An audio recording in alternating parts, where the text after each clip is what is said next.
prefer to talk in Marathi maximum today. So मी doctor Hitesh Wani, founder director of innovative minds, आणि मी स्वतःला BNI बेंचमार्कचा प्राऊड कम्युनिटी मेंबर कन्सिडर करतो. माझी कॅटेगरी आहे career counselling and assessments. So educational विषयी ऑल आर अवेअर की starting from bachelors in mechanical engineering till doctorate in cognitive neuroscience हा माझा जर्नी आहे. आणि extensive experience with MNCs like Bosch, Mahindra and endurance technology almost for 15 to 16 years. हे माझे काही international certifications आहेत की जे कनेक्ट करतात माझ्या न्यूरोसायन्स फील्डची आणि करिअर काउन्सिलिंग डोमेनची. ज्यामध्ये I am American research institute of dermis and genetics evaluation certified. मी आयरिस ॲनालिस्ट अँड काउन्सिलर आहे, रिज ॲनालिस्ट अँड काउन्सिलर आहे, आणि वॉशिंग्टन डिजिटल युनिव्हर्सिटी थ्रू मला डॉक्टरेट इन कॉग्नेटिव्ह न्यूरोसायन्स मिळालं आहे फ्रॉम USA. सो माझे काही फर्दर इंटरनॅशनल सर्टिफिकेशन्स आहेत. So I am certified neuroscience coach, life transformation coach, functional genomics आणि positive psychology coach also. Further certified career analyst and certified career counsellor for international studies, यामध्ये ACCPH UK certified coach आहे. So innovative माइंड्सचं mission आहे की life transformation करायचं आहे आम्हाला 10 मिलियनपेक्षा जास्त विद्यार्थ्यांचं, प्रोफेशनल्सचं ॲज वेल ॲज एंटरप्रेनर्सचं through by doing career assessments, counsellings आणि त्यांना प्रॉपर मार्गदर्शन देऊन टिल 2035. आणि ऑनलाईन त्या रिलेटेड आमचं मिशन पण डिफाईन आहे. So why only innovative minds for career counselling and assessments. So career counselling and असेसमेंट्समध्ये देअर आर मल्टिपल व्हेंचर्स, पण इनोव्हेटिव्ह माइंड फक्त इनोव्हेटिव्ह माइंड्सच का? तर या पॉईंट ऑफ व्ह्यू माझे जे रिपोर्ट्स आहेत, सो मी ऑलरेडी डिस्कस केलं की we are into ridge analysis, we are into iris analysis, we are into psychometric analysis, आणि मल्टिपल टूल्स अँड टेक्निक्स आहेत की आज डेटला महाराष्ट्रात तेवढ्या करिअर असेसमेंटच्या टेक्निक्स कोणाचकडे नाही. आणि मी अमेरिकन रिसर्च सेंटरला जिथं आयरिस टेक्नॉलॉजी मी नेहमी प्रमोट करतो. So we are only 5 community members किंवा 5 पायोनियर मेंबर्स की जे अमेरिकन रिसर्च सेंटरला असोसिएटेड आहे since beginning inception of development phase of iris technology, जिथं आम्ही डोळ्यांना स्कॅन करून करिअर असेसमेंट करतो, प्रोफेशनल असेसमेंट करतो, कॉर्पोरेट असेसमेंट करतो, बिझनेस असेसमेंटही करतो. सो या केसमध्ये या रिपोर्टमधनं पर्सनॅलिटीची क्लॅरिटी येते की how the person you are. You may be a student, you may be a corporate person, you may be a entrepreneur. तर आपली पर्सनॅलिटीची क्लॅरिटी येते. पर्सनॅलिटीचं स्वॉट ॲनालिसिस मिळतं, स्ट्रेंथ, विकनेस, ऑपॉर्च्युनिटी आणि थ्रेट्स याचं डिटेलिंग होतं. बिहेवियरल ॲनालिसिसची क्लॅरिटी येते या रिपोर्टमधनं, how the person you are. Next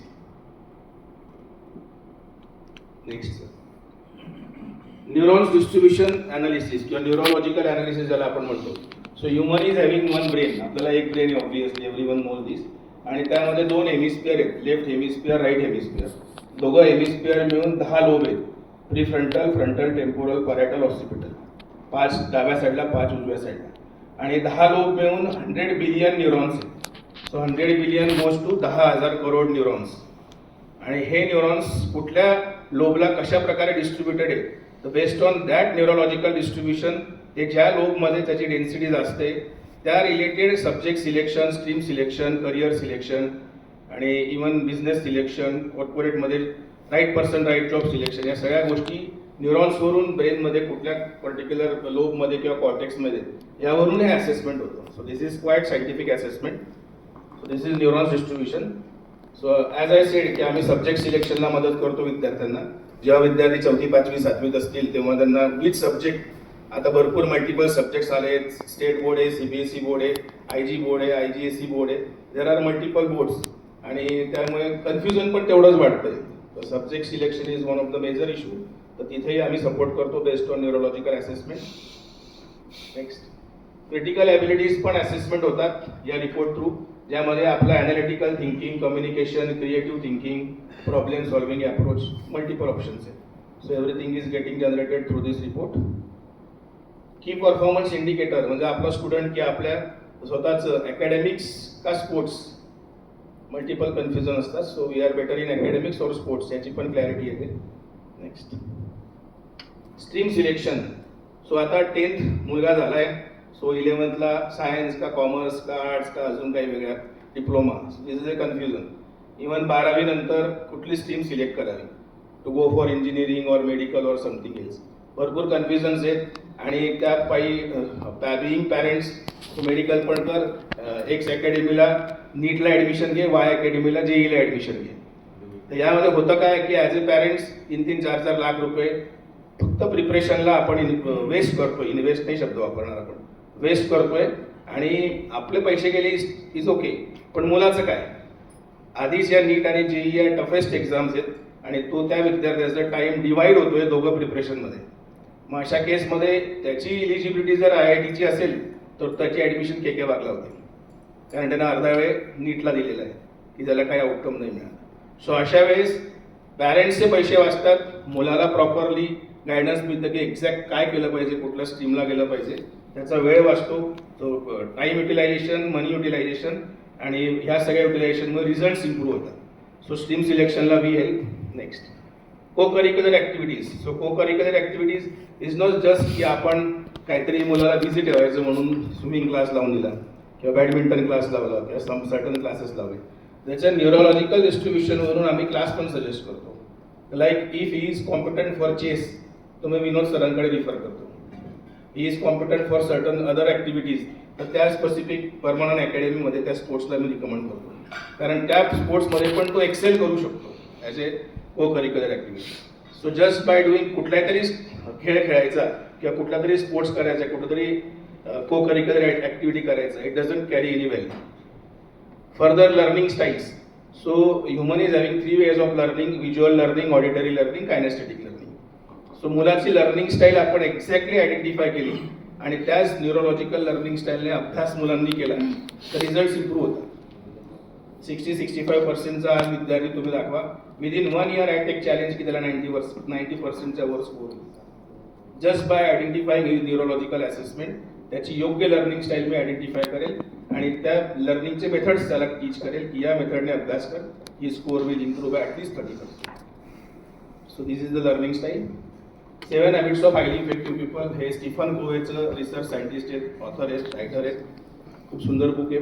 तर यांचं पण कंटेंट या रिपोर्ट थ्रू येतं की जिथं आम्ही एंटरप्रेनर असेसमेंटला दिस इज हायली हेल्पफुल की आपलं एंटरप्रेनरशिप कुठल्या लेवलला आहे आणि where you need to improve. तर तो गॅप अनालिसिस पण होतो, कारण आपण बिईंग एंटरप्रेनर प्रत्येकाला ती अचिव्हमेंट नाही आहेत आयुष्यात, तर ते अचीव्ह करायला काय गॅप आहे ते आयडेंटिफाय या रिपोर्टमधनं क्लिअरिटी येते. नेक्स्ट, लीडरशिप स्टाईल कळते. Thinking versus action. सो हे कोलॅबरेशन आहे. Just thinking no action doesn't carry any value, only action no thinking also doesn't carry any value. तर थिंकिंग आणि ॲक्शनची सायकल सेट करायला लागते, neurological cycle. So there also we help. Next, team management आणि team player.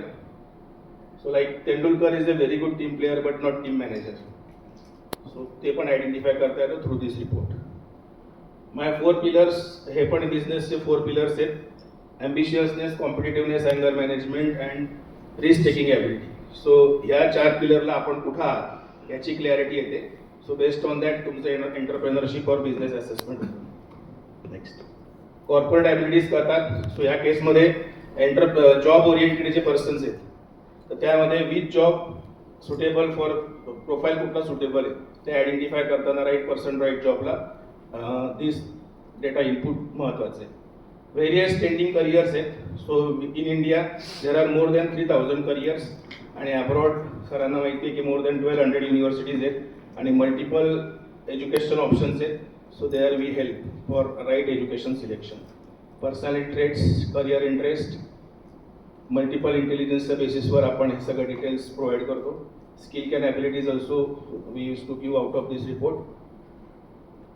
आणि जे काही skill gaps आहेत तर ते भरून काढायला, सो असेसमेंट झालं, काउन्सिलिंग झालं, काउन्सिलिंगमध्ये क्लॅरिटी आली की these are the gaps in the student, तर ते स्किल गॅप फिल करायला we are also running brain engineering workshop और which is based on neuroscience. So that workshop is 6 months, 12 months and 18 months. So based on स्टुडंटचं जे काही report आहे त्याच्यावरून हे वर्कशॉप कंडक्ट होतं आणि एवढ्या सगळ्या गोष्टी इम्प्रूव्ह होतात त्याच्यामध्ये. सो लास्ट स्लाइड, मी doctor Hitesh Wani, Maharashtra icon award 2026 ते रिवॉर्डेड आहे in the category of education, career guidance and cognitive neuroscience. Thank you, sir. Any questions? So my specific ask इथं मेन्शन केली आहे educational institutions of your contact sphere, professionals, corporate HRs आणि individuals who is having high potential जिथं त्यांना career aspirations आहे. Last and for career counseling along with remedial solutions and various assessments and innovative minds, please contact. माझे contact details आहेत. Business square Canada कॉर्नरला माझं office आहे. टेस्टिमोनियलसाठी तुम्ही YouTube channel बघू शकता, वेबसाईट व्हिजिट करू शकता. थँक्यू. Thank you sir.